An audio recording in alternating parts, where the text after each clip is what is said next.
Good day, ma'am and sir. My name is Glenda C. De la Cruz, 41 years old, and I'm married. I have 3 sons, ages 19, 16, and 12. My first work experience is in Saudi Arabia.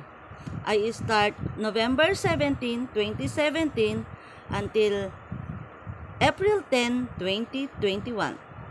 They have 4 members of the family, my madam, my sir, and 2 baby. The age of my madam is 37 and the age of my sir is 42. The age of the baby is 6 and 2. My second work experience is in United Arab Emirates. I start January 10, 2022 and I finish October 24, 2023.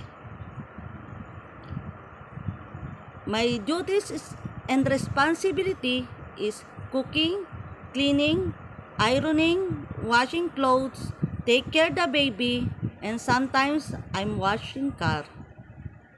I want to work in Hong Kong because of the high salary, so that I can support my children to their school. Sir, ma'am, if you hired me, I promise that I will do all my best to follow your instruction.